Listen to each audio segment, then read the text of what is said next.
കേരളത്തിൽ ഇക്കുറി തദ്ദേശ തെരഞ്ഞെടുപ്പിൽ നടന്നത് ബി.ജെ.പിയുടെ വമ്പിച്ച മുന്നേറ്റമാണ്.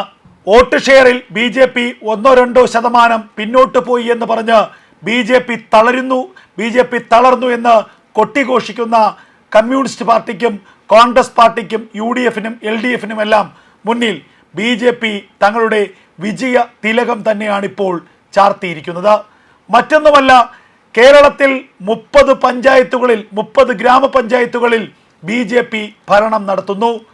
30 പഞ്ചായത്തുകളുടെ ഭരണസാരഥ്യം വഹിക്കുന്നത് ബി.ജെ.പി ടിക്കറ്റിൽ വിജയിച്ച ആളുകളാണ്. ഇത് ചരിത്ര വിജയമാണ്, റെക്കോർഡ് വിജയമാണ്.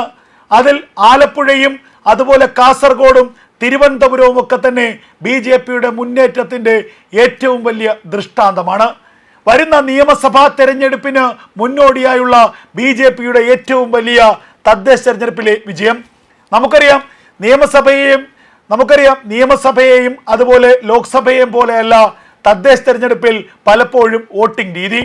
തദ്ദേശ തെരഞ്ഞെടുപ്പിൽ നിൽക്കുന്ന സ്ഥാനാർത്ഥികളുടെ മഹിമ നോക്കി രാഷ്ട്രീയത്തിനപ്പുറമായി വ്യക്തിപരമായ വോട്ടുകളാണ് പലപ്പോഴും തദ്ദേശ തെരഞ്ഞെടുപ്പിൽ വിനിയോഗിക്കാറ് ആളുകൾ. ആ തദ്ദേശത്തിൽ കാലാകാലങ്ങളായി മുന്നിട്ട് നിൽക്കുന്നത് കേരളത്തിൽ ഇടതുപക്ഷം തന്നെയാണ്. തദ്ദേശ തെരഞ്ഞെടുപ്പ് എന്നത് പറയുന്നത് ഇടതുപക്ഷത്തിൻ്റെ കോട്ടയാണ്. എന്നാൽ ഇക്കുറി 2025 എത്തുമ്പോൾ നമ്മുടെ മുന്നിലേക്ക് എത്തുന്നത് എന്താണ്? കേരളത്തിൽ അങ്ങോളം ഇങ്ങോളം ബി.ജെ.പി അവരുടെ വെന്നിക്കൊടി പാറിക്കുന്നു എന്നുള്ളതാണ്. അത് കേരളത്തിൽ ഏറ്റവും കൂടുതൽ ഗ്രാമപഞ്ചായത്തുകൾ ബി.ജെ.പി വിജയിച്ചത് കൊണ്ടല്ല, മറിച്ച് ബി.ജെ.പിക്ക് ഒരു സാധ്യതയും ഇല്ല എന്ന് പറഞ്ഞ CPM-ൻ്റെയും കോൺഗ്രസിൻ്റെയും LDF-ൻ്റെയും UDF-ൻ്റെയും ഒക്കെ കോട്ടകൊത്തളങ്ങളെ തകർത്തുകൊണ്ട് ബി.ജെ.പി നടത്തിയ അസാധാരണമായ മുന്നേറ്റം ചൂണ്ടിക്കാട്ടിയാണ് ഞാനിത് പറയുന്നത്. ഏറ്റവും എടുത്തു പറയേണ്ടത് തൃശ്ശൂർ ജില്ലയിലെ മറ്റത്തൂർ ഗ്രാമപഞ്ചായത്താണ്. മറ്റത്തൂർ ഗ്രാമപഞ്ചായത്തിൽ ബി.ജെ.പിക്ക് ആകപ്പാടെ ഉള്ളത് 4 വാർഡ് മെമ്പർമാരായിരുന്നു. CPM-നാകട്ടെ 10 മെമ്പർമാർ, 8 പേർ കോൺഗ്രസിന്, 2 സ്വതന്ത്രന്മാർ. സ്വാഭാവികമായും ഏറ്റവും അധികം വാർഡുകൾ പിടിച്ചെടുത്ത അല്ലെങ്കിൽ ഏറ്റവും അധികം മെമ്പർമാരുള്ള CPM-ന് അധികാരം പോകേണ്ടതാണ്. എന്നാൽ അവിടെ രാത്രി ഇരുട്ടി വെളുത്തപ്പോൾ ഒരു ട്വിസ്റ്റ് ഉണ്ടായി. നമ്മളൊക്കെ ഈ ഉത്തരേന്ത്യയിൽ കാണുന്നത് പോലെയുള്ള വമ്പൻ ട്വിസ്റ്റ്. ബി.ജെ.പിയുടെ ഉത്തരേന്ത്യൻ മോഡൽ രാഷ്ട്രീയ ചരിത്രം കേരളത്തിൽ ആവർത്തിക്കപ്പെട്ടു. കേരളത്തിൽ പുതുപരീക്ഷണത്തിന് ബി.ജെ.പി തയ്യാറായി. ഫലമോ, ഒരു രാത്രി ഇരുട്ടി വെളുത്തപ്പോൾ 8 കോൺഗ്രസിൻ്റെ വാർഡ് മെമ്പർമാർ പാർട്ടി മാറി ബി.ജെ.പിക്കൊപ്പമായി. അല്ലെങ്കിൽ ബി.ജെ.പി പിന്തുണച്ച ആളിനെ പിന്തുണയ്ക്കാൻ അവർ തീരുമാനിച്ചു. പാർട്ടിയിൽ നിന്ന് അവർ രാജിവെച്ച് അവരുടെ പാർട്ടി ബന്ധം അവർ ഉപേക്ഷിച്ചു. ഇതിലൂടെ സംഭവിച്ചത് എന്താണ്? ബി.ജെ.പി പിന്തുണച്ച സ്വതന്ത്ര സ്ഥാനാർത്ഥി അവിടുത്തെ പഞ്ചായത്ത് പ്രസിഡന്റായി. CPM-ന് ഭരണം നഷ്ടമായി. പതിറ്റാണ്ടുകളായി മറ്റത്തൂർ പഞ്ചായത്ത് ഭരിച്ചുകൊണ്ടിരുന്ന CPM-ൻ്റെ കോട്ടയായിരുന്ന മറ്റത്തൂർ പഞ്ചായത്തിൽ CPM അല്ലാത്ത CPM ഇതര ഒരു ഭരണകൂടം നിലവിൽ വന്നു. ഇത് മറ്റത്തൂരിൻ്റെ മാത്രം കഥയല്ല. ഇത് കേരളത്തിൽ അങ്ങോളം ഇങ്ങോളം ആഞ്ഞടിക്കാൻ പോകുന്ന ബി.ജെ.പിയുടെ ഒരു വിജയകാഹളത്തിൻ്റെ തുടക്കമാണ് എന്ന് നമുക്ക് ഉറപ്പിച്ച് പറയാം. മറ്റത്തൂർ ഒരു ഉത്തരേന്ത്യൻ മോഡലാണെന്ന് പറഞ്ഞ് ചിലരെങ്കിലും രാഷ്ട്രീയപരമായി അതിനെ എതിർക്കാം, അല്ലെങ്കിൽ അതിനെതിരെ ആരോപണം CPM-ൻ്റെയൊക്കെ ഭാഗത്ത് നിന്ന് കോൺഗ്രസിൻ്റെ ഭാഗത്തു നിന്ന് ഉണ്ടാകാം. പക്ഷേ എവിടെയാണോ നിങ്ങൾക്ക് ശരിയെന്ന് തോന്നുന്നത് അതിനോടൊപ്പം നിൽക്കുക എന്നുള്ളതാണ് ബി.ജെ.പി എല്ലാ കാലത്തും ചെയ്തിട്ടുള്ളത്. ജനങ്ങൾക്ക് ഒപ്പം നിൽക്കുക, ജനങ്ങളുടെ താല്പര്യത്തിനനുസരിച്ച് ഉള്ള ഭരണം നടത്തുക. എന്താണ് മറ്റത്തൂരിൽ സംഭവിച്ചത്?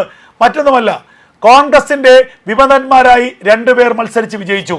ആ കോൺഗ്രസിൻ്റെ വിമതന്മാർ പാർട്ടി വിരുദ്ധ പ്രവർത്തനം നടത്തി പാർട്ടിക്കെതിരെ മത്സരിച്ച് വിജയിച്ചവരെ പാർട്ടിയിൽ നിന്ന് പുറത്താക്കണമെന്ന് വിജയിച്ച മുഴുവൻ കോൺഗ്രസിൻ്റെ വാർഡ് മെമ്പർമാരും ആവശ്യപ്പെട്ടു. എന്നാൽ DCC നേതൃത്വം ചെയ്തതോ, DCC നേതൃത്വത്തിൻ്റെ ചില കുൽസിത താല്പര്യങ്ങളുടെ ഭാഗമായി അത്തരത്തിൽ വിമത നീക്കത്തിലൂടെ വിജയിച്ച ആളിനെ പഞ്ചായത്ത് പ്രസിഡന്റാക്കാൻ DCC തീരുമാനിക്കുന്നു. ഇതിൽ മുഴുവൻ കോൺഗ്രസിൻ്റെ വാർഡ് മെമ്പർമാരും എതിർപ്പറിയിക്കുന്നു. കോൺഗ്രസിലെ ജില്ലാ നേതൃത്വത്തിലെ വലിയൊരു വിഭാഗത്തിൽ എതിർപ്പറിയിക്കുന്നു.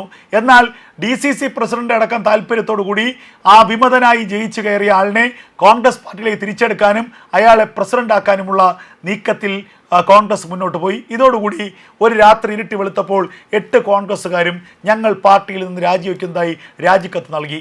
8 കോൺഗ്രസ് മെമ്പർമാരും 4 ബി.ജെ.പി മെമ്പർമാരും ചേരുമ്പോൾ 12 പേർ. ഒരാൾ കൂടി വേണം ഭൂരിപക്ഷത്തിന്. ഒരു സ്വതന്ത്രനെ പ്രസിഡന്റ് സ്ഥാനത്തേക്ക് നാമനിർദ്ദേശം ചെയ്തു. ആ സ്വതന്ത്രനെ കോൺഗ്രസിൻ്റെയും BJPയുടെയും വാർഡ് മെമ്പർമാർ പിന്തുണച്ചു. അങ്ങനെ CPMന്റെ പതിറ്റാണ്ടുകളായുള്ള ഭരണം മറ്റത്തൂർ പഞ്ചായത്തിൽ അവസാനിച്ചു. കേരളത്തിൽ ഇക്കുറി BJP നേടിയത് ചരിത്ര വിജയം തന്നെ ഉറപ്പിച്ചു പറയാം. പരമ്പരാഗതമായി BJPക്ക് വലിയ സ്വാധീനമുള്ള കാസർഗോഡ് ജില്ലയിൽ 5 പഞ്ചായത്തുകൾ, അതായത് മധൂർ, ബദിയടുക്ക, കുമ്പടജെ, ബെല്ലൂർ, കരട്ക തുടങ്ങിയ 5 പഞ്ചായത്തുകളിൽ BJPയാണ് ഇക്കുറി ഭരണം നടത്തുന്നത്. പാലക്കാട് വെസ്റ്റിലാകട്ടെ പാടൂർ, പാലക്കാട് ഈസ്റ്റിലാകട്ടെ അകത്തേത്തറ, തൃശൂർ ജില്ലയിൽ പേരളം, തൃശൂർ നോർത്തിൽ തിരുവില്ലാമല, കോട്ടയം ഈസ്റ്റിൽ പൂഞ്ഞാർ തെക്കേക്കരയും ഐമനവും, കോട്ടയം വെസ്റ്റിൽ ഐമനവും കിടങ്ങൂരും. അതുപോലെ ആലപ്പുഴ ജില്ല ഏറ്റവും അധികം പഞ്ചായത്തുകൾ BJP പിടിച്ചെടുത്തത് ആലപ്പുഴ ജില്ലയിലാണ്. ആലപ്പുഴയിൽ ഇനിയുള്ള കാലം BJPയുടെ തേരോട്ടമെന്ന് ഉറപ്പിച്ച് പറയാവുന്ന ഒരു ജില്ലയാണ് ആലപ്പുഴ ജില്ല.